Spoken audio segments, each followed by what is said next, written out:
میں حیران تھا کہ ہر کوئی مجھے یہی بات کیوں کہہ رہا ہے۔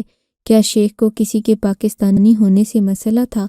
اگر تھا تو تحسین بھائی کے ساتھ تو وہ اس طرح پیش آیا تھا جیسے کہ وہ ان کے دوست ہوں۔ خیر، مجھے اس لڑکے جس کا نام پٹیل تھا مجھے سارا کام سمجھا دیا۔ اس نے کہا تھا کہ اس آدمی کی 5 بیویاں ہیں، ان کو کبھی نہ کوئی کام پڑ جاتا ہے، اسی لیے ان کو باہر جانے کی ضرورت ہوتی ہے یا پھر گھر بیٹھ کر ہی وہ کوئی چیز منگواتی ہیں۔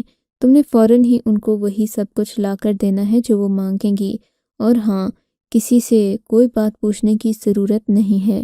اب تمہارے ذہن میں یہ بھی سوال آ رہا ہوگا کہ شیخ کی 5 بیویاں کیسے ہیں، کیونکہ یہ تو مسلمان ہے، مسلمان بس 4 بیویاں ہی رکھ سکتا ہے۔ میں نے ہاں میں سر ہلا دیا۔ بات یہ ہے کہ جو نیچے والے پورشن میں سب سے کم عمر لڑکی رہتی ہے اس کو شیخ نے طلاق دے دی ہے۔ وہ ان کی بیوی تو ہے لیکن طلاق یافتہ ہے۔ شیخ اس کے پاس نہیں جاتا، صرف اپنی 4 بیویوں کے ساتھ رہتا ہے، اور بہتر یہی ہوگا تم اپنے کام سے کام رکھو، آج کے بعد یہ بات کسی سے مت پوچھنا۔ میں اس کی باتوں پر عمل کرتے ہوئے وہاں سے نکل آیا تھا۔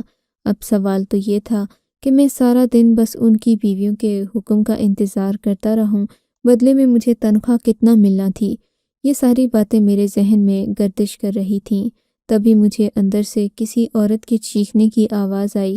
میں باہر بیٹھا تھا، اندر عورت کے چیخنے کی آواز سن کر کمرے کی طرف دوڑ پڑا تھا۔ میں نے دیکھا اندر ایک عورت بری طرح چیزیں توڑ پھوڑ رہی تھی۔ وہ جوان لگتی تھی، اس کی عمر مشکل سے 27 یا 28 سال ہوگی، جبکہ وہی شیخ جو تھوڑی دیر پہلے مجھے کمرے میں ہدایات دے کر گیا تھا وہ اسے چپ کروانے کی کوشش کر رہا تھا۔ لڑکی بری طرح رو رہی تھی، جبکہ وہ عربی آدمی بڑی ہی فکر مندی میں اسے چپ کرواتا تو کبھی نیچے بٹھاتا، کہتا کہ میری بات تو سنو۔ اس کے انداز سے ایسا لگ رہا تھا، لیکن وہ لڑکی کوئی بات سننے کے موڈ میں نہیں تھی۔ میں ڈر گیا کہ کہیں عربی کی باتیں چھپ کر سننے سے مجھے یہ نوکری سے نہ نکال دے۔ فوراً ہی وہاں سے واپس آ کر اپنی جگہ بیٹھ گیا۔ 2 منٹ گزرے ہوں گے، کھٹاک سے دروازہ کھلا۔ وہ عورت اپنی چیزیں سمیٹتی ہوئی وہاں سے باہر جانے لگی۔ عربی اس کے پیچھے پیچھے دوڑا۔ میں نے اپنی نظریں جھکا لی تھیں، پر اس لڑکی نے اس آدمی کی کوئی بات نہیں سنی اور وہاں سے بھاگتی ہوئی چلی گئی۔ اس کی آنکھوں سے آنسو بہہ رہے تھے، لگتا تھا کہ وہ بہت بڑے کرب میں مبتلا ہے۔ وہ عربی جو کہ اسے پہلے روکنے کی کوشش کر رہا تھا، اس کے جانے کے بعد پھوٹ پھوٹ کر رونے لگا اور کہنے لگا، یا اللہ معافی۔ مجھے اس کی باتوں سے اتنا سمجھ آ گیا تھا کہ وہ بہت شرمندہ ہے اپنی کسی حرکت سے اور اسے دہرانا بھی نہیں چاہتا، مگر لاشعوری طور پر وہ ایسا ہی کرتا ہوگا، تبھی تو اپنی بیوی سے معافی مانگ رہا تھا۔ حال میں چپ رہا تھا۔ میں اپنے نئے حکم کا منتظر تھا کہ وہ میرے پاس آیا اور مجھ سے کچھ عجیب و غریب سے انداز میں باتیں کرنے لگا۔ میں اس کی بات سمجھ نہیں پایا۔ تبھی اس نے ایک لڑکے کو آواز دی۔ یہ وہی لڑکا تھا جس نے مجھے اس عربی کے بارے میں مختصر معلومات دی تھیں۔ وہ پاس آ گیا۔ اس نے عربی سے کوئی بات کہی، عربی نے اسے کچھ سمجھایا، اور پھر اس لڑکے نے مجھے جو کچھ بتایا وہ تو میری زندگی بدلنے والا تھا۔ میں یہ سن کر حیران رہ گیا کہ وہ عربی مجھ سے یہ کہہ رہا تھا کہ تم میری ایک بیوی سے شادی کر لو۔ مجھے لگا جیسے یہ مجھے آزما رہا ہو تاکہ میں اس کا وفادار ہوں یا نہیں یہ ثابت ہو سکے۔ میں نے اس لڑکے سے کہا کہ میں شیخ کی بیویوں کی بہت عزت کرتا ہوں، ایسا سوچ بھی نہیں سکتا۔ اگر مجھ سے کوئی غلطی ہوئی ہے تو مجھے معاف کر دیں۔ میری بات سن کر شیخ سمجھ گیا کہ میں اس کی اس پیشکش سے خوفزدہ ہو گیا ہوں۔ کہنے لگا کہ تم ڈرو نہیں، میں تمہیں یہ سب کچھ آزمانے کے لیے نہیں کہہ رہا، بلکہ اپنی ایک بیوی سے تمہاری شادی کروانا چاہتا ہوں، مطلب نکاح کروانا چاہتا ہوں۔ وہ عربی بہت پریشان لگ رہا تھا۔ اس کی باتوں سے بھی محسوس ہوتا تھا جیسے وہ کسی گہری سوچ میں گم ہے۔ خیر، میں نے جا کر یہ بات اپنے تحسین بھائی کو بتا دی۔